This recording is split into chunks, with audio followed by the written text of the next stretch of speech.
बिस्मिल्लाहिर्रहमानिर्रहीम। नाज़रीन अस्सलाम वालेकुम, मैं हूं इमरान वसीम।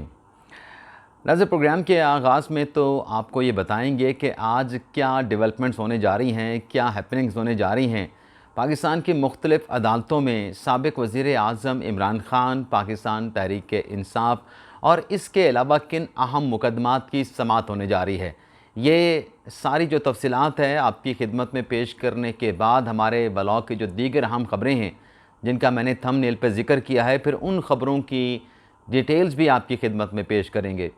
लेकिन प्रोग्राम का आगाज़ करने से पहले उन दोस्तों से दरख्वास्त करेंगे जिनकी तरफ से अभी तक हमारे चैनल को सब्सक्राइब नहीं किया गया, उनसे दरख्वास्त होगी कि चैनल को सब्सक्राइब कर लें, बेल आइकॉन का बटन प्रेस करें और अगर आपको हमारी वीडियो पसंद आती है तो हमारे इस प्रोग्राम को अपने जानने वालों के साथ, अपनी कम्युनिटी के साथ आप दोस्तों ने शेयर भी करना है।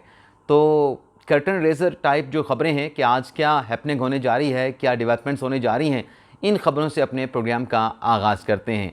नाज़रीन, FIA की जानिब से जो मुख्तलिफ़ सहाफ़ियों को नोटिस जारी किया गया है कि आपकी जानिब से इश्तिहाल अंगेज़ी की जा रही है, जो मुल्क के इदारे हैं, मुल्क के इदारों के जो सरबराहान हैं, उनके ख़िलाफ़ प्रोपेगेंडा किया जा रहा है।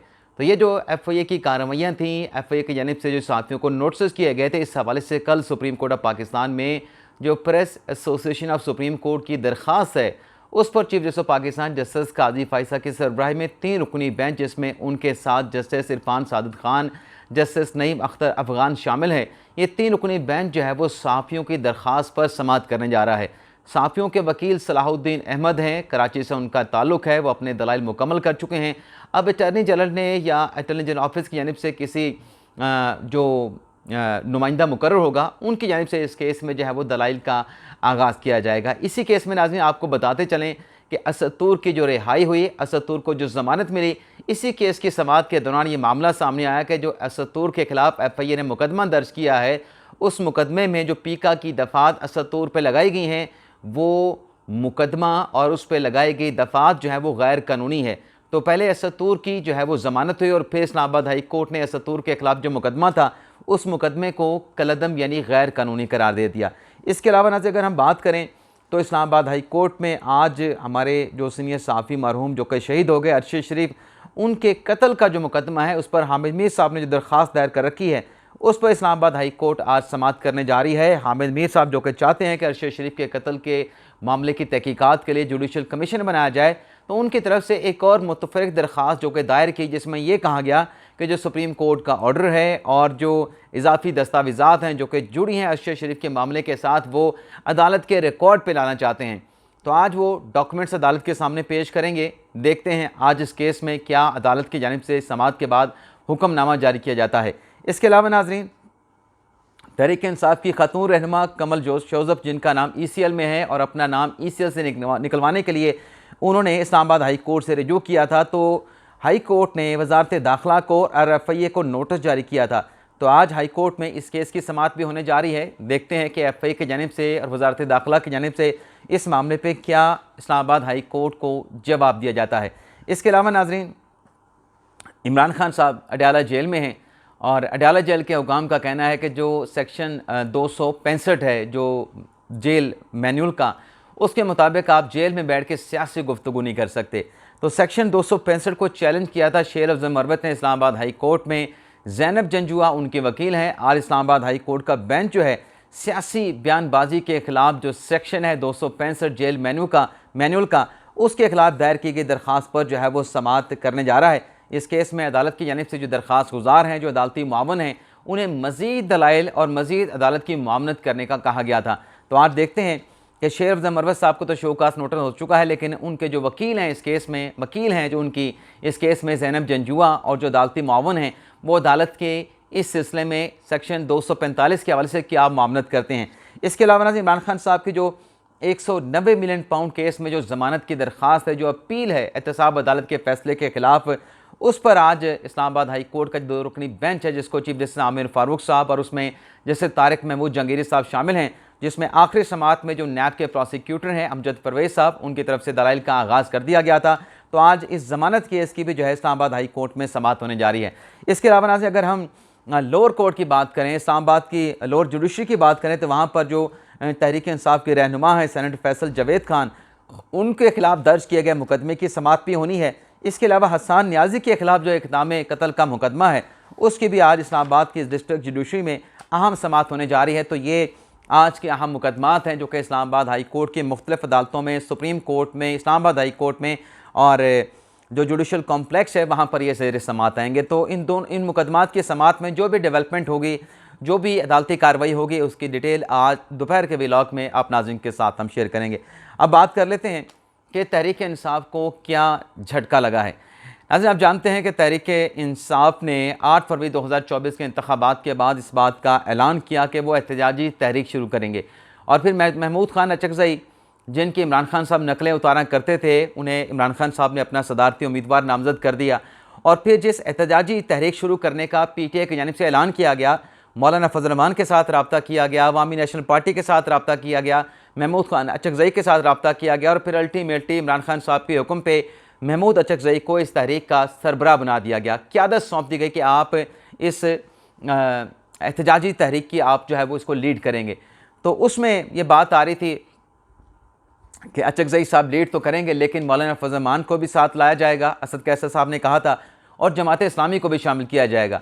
तो अब यह हुआ है कि जो जमात इस्लामी के नए अमीर हैं हाफिज़ नईम रहमान साहब, उनकी तरफ से कहा गया है कि जो अपनी ये तहरीक है वो किसी ऐसी तहरीक का या किसी ऐसे इत्तेहाद का हिस्सा नहीं बनेंगे, लेकिन अगर मकसद मुश्तरक हुआ तो उस मुश्तरका मकसद के लिए इश्तराक करना पड़ा तो वो इश्तराक तो कर सकते हैं लेकिन किसी सियासी इत्तेहाद या किसी ऐसी तहरीक का हिस्सा नहीं बनेंगे।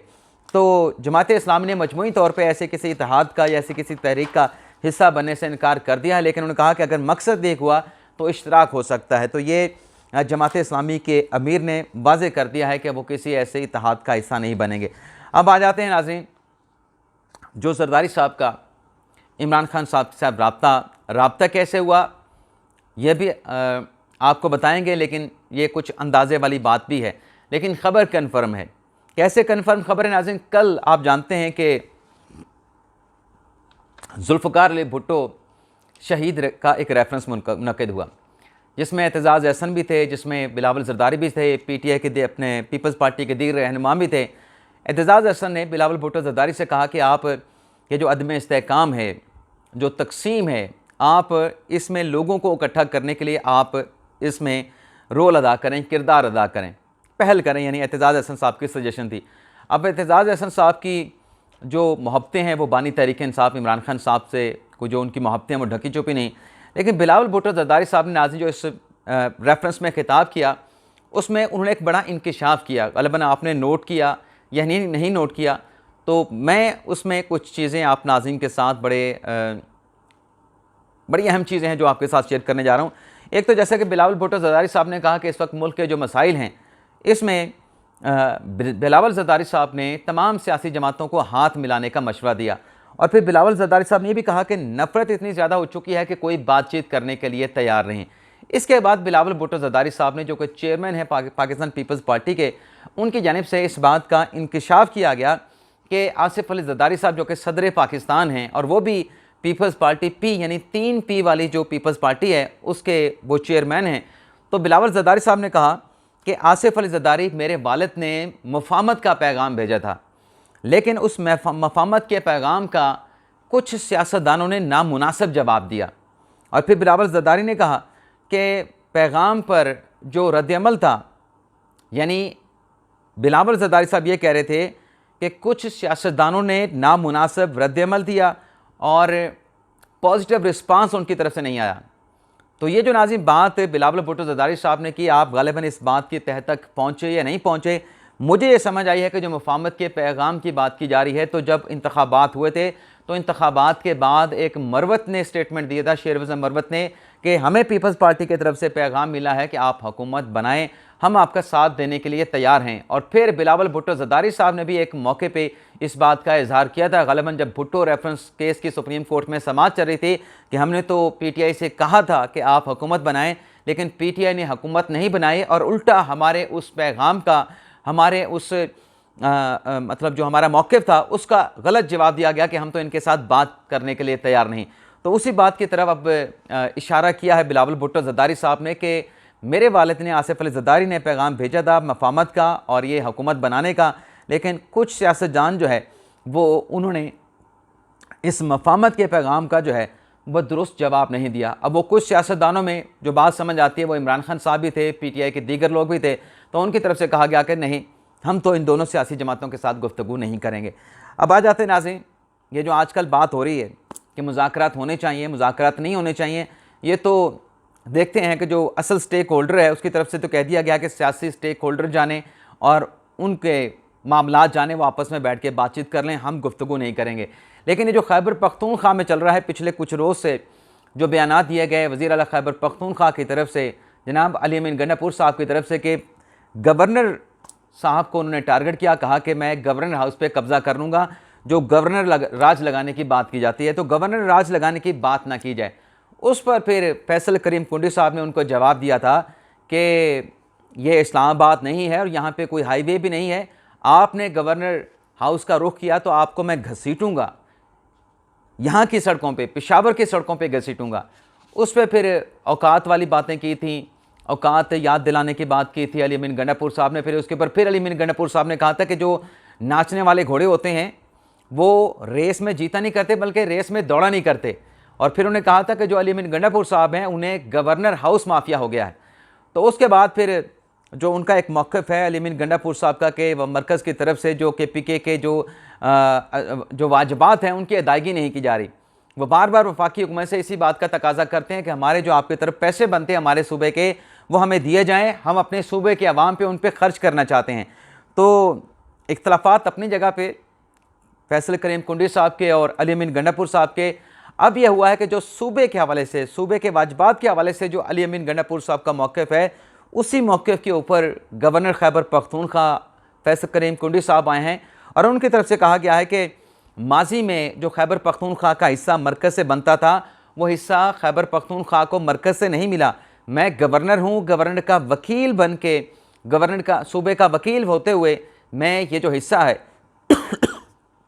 मरकज़ से अपने सूबे को लेके दूंगा। और फिर साथ में ये भी कहा कि हमारे सूबे की ज़मीनें जब आबाद होंगी, जब सैराब होंगी, तो हमारा सूबा जो है दीगर सूबों को जो है वो गंदम फराहम करेगा, गंदम फ़रोख्त करेगा।